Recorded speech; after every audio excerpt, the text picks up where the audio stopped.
Meus amores, sejam muito bem-vindos a mais um vídeo aqui no canal.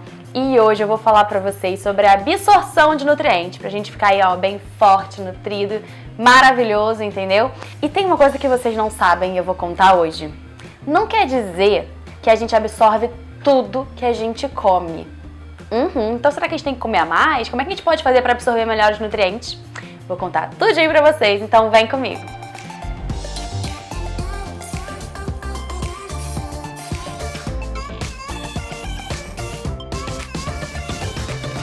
Antes de começar, já deixa o like aqui no vídeo, porque esse vídeo merece, tá bom?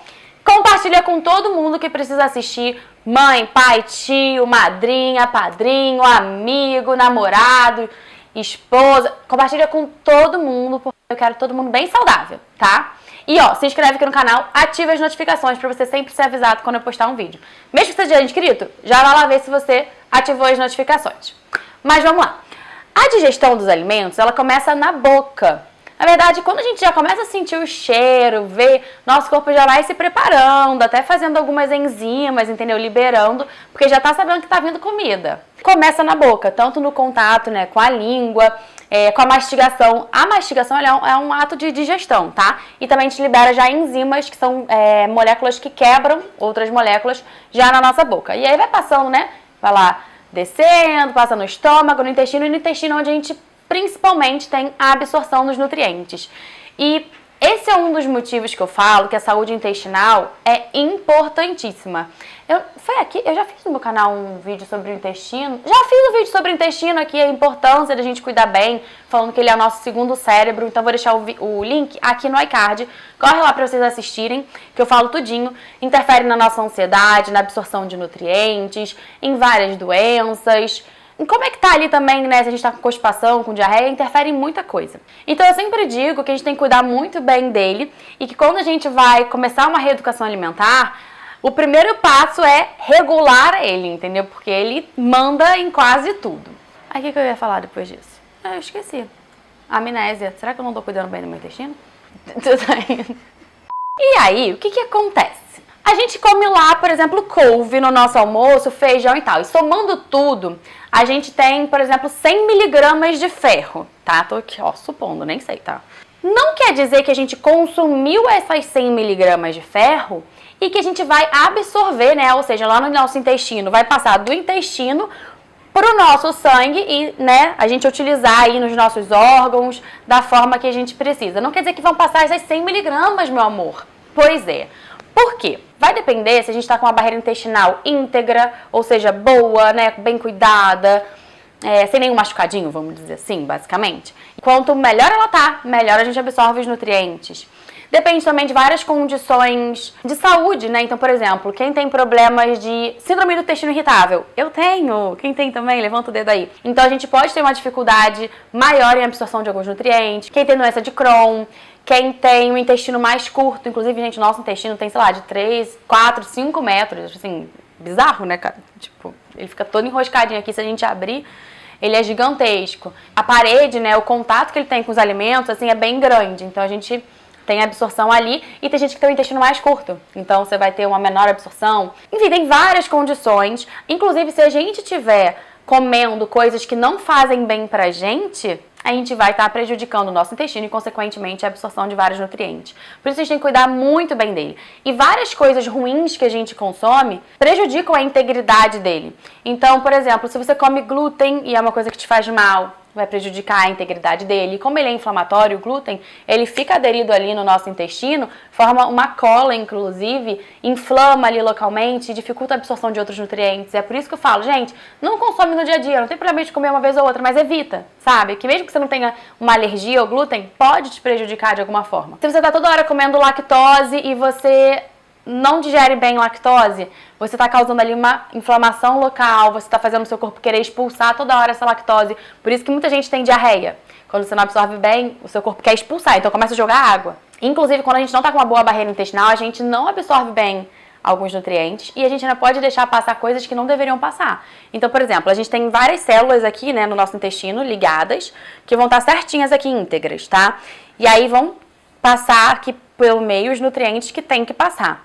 Se ela tiver não íntegra, vai acabar passando moléculas grandes, moléculas que não devem passar. Isso tudo vai acumular no nosso corpo e vai prejudicar a nossa saúde.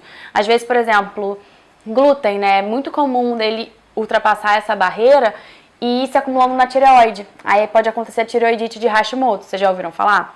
Que é autoimune. O glúten ele vai acumulando na nossa tireoide e aí os anticorpos vão falando, isso aí não tá certo, não é do nosso corpo, né? Se ele vê uma coisa que não é nosso corpo, o nosso DNA, ele começa a atacar, normal do sistema imune. Quando entra um vírus, uma bactéria, então começa a atacar a tireoide. E aí prejudica a produção de vários hormônios que ela produz. E aí você tem o hipotireoidismo, só que é de Hashimoto, que é um fungo autoimune que seu corpo começa a atacar o seu próprio corpo. Mas não é o foco desse vídeo, né? A barreira intestinal é um ponto importantíssimo para a absorção de nutrientes. Mas o quanto você come, né, quanto que tem ali naquela refeição, as condições do próprio alimento. Então, por exemplo, o espinafre tem bastante ferro, é um vegetal verde escuro. Ele tem também oxalato. Esse oxalato, ele se liga ao próprio ferro, né, dele mesmo, e também dos outros alimentos que tiverem ali na refeição que tem ferro, e impede que a gente absorva. Então a gente tem umas maneirinhas de eliminar esse oxalato. Eu vou fazer um vídeo, se vocês quiserem, falando especificamente de ferro, pra gente absorver melhor, o que a gente deve fazer e o que a gente não deve fazer. Então comenta aqui se você quiser esse vídeo, aí eu explico como é que a gente tira o oxalato. Mas é um exemplo, às vezes as condições do próprio alimento, a acidez do alimento. Outro exemplo bem legal, quando a gente fala em cálcio, e fala assim, vou parar de tomar leite, vou ter deficiência de cálcio. Não necessariamente. Por quê? Apesar de ter bastante quantidade de cálcio no leite de vaca, ele não é tão bem absorvido por condições dele mesmo. Então também posso fazer depois um vídeo separadinho para o leite. Outra coisa também é a forma química daquele nutriente. Então, por exemplo, a gente tem ferro na carne e a gente tem ferro nos vegetais, né? Verdes escuros, no feijão e etc. Só que são ferros diferentes, o que tem na carne e o que tem nos vegetais. A biodisponibilidade deles, ou seja, o percentual de absorção é diferente no ferro da carne e no ferro dos vegetais.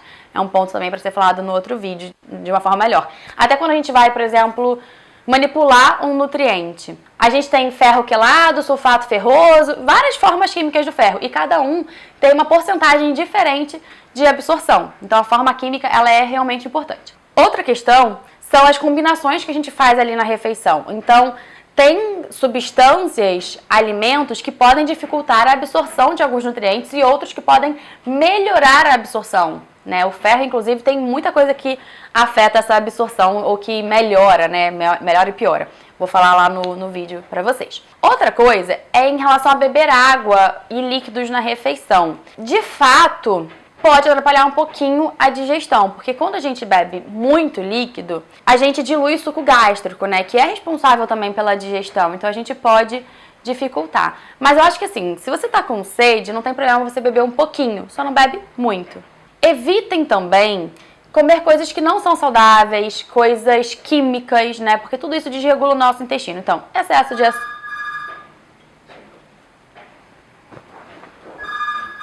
E a gente precisa cuidar realmente do nosso intestino, evitando comer determinadas coisas que vão prejudicar essa integridade intestinal. Então, evitem açúcar, adoçantes artificiais, aqueles alimentos industrializados que tem aquele monte de nome estranho, sabe? Que tudo isso prejudica a nossa barreira intestinal. Mas vá lá nesse vídeo sobre o intestino, porque eu falo muito melhor sobre o que a gente deve ou não fazer para cuidar do nosso intestino. Eu falo sobre probióticos, que é uma coisa importantíssima da gente tomar, principalmente quando a gente começa uma reeducação alimentar. Bebidas alcoólicas também, né, prejudicam a barreira intestinal e várias outras coisas.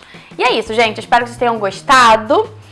Se alimentem bem, com diversidade de alimentos, né, muita variedade, porque também quanto maior a variedade de alimentos, consequentemente, maior a variedade de nutrientes. Então, ó, enche o prato de vegetal, come algumas porções de frutas ao dia, né, de uma forma espalhada, come um dia feijão, no outro dia come lentilha, no outro dia grão de bico, vai mudando, entendeu? Não precisa ser no outro dia, na outra semana, né, que a gente faz comida pra semana inteira, que eu não gosto de cozinhar também todo dia, não. E aí, faz uma semana uma coisa, outra semana outra, então vai variando e comam bastante variedade e quantidade. É isso, gente. Um beijo, fiquem com Deus e até a próxima. E vem uma moto, né? Pode ir? Pode. Vem outra moto. Vem o martelo. É possível.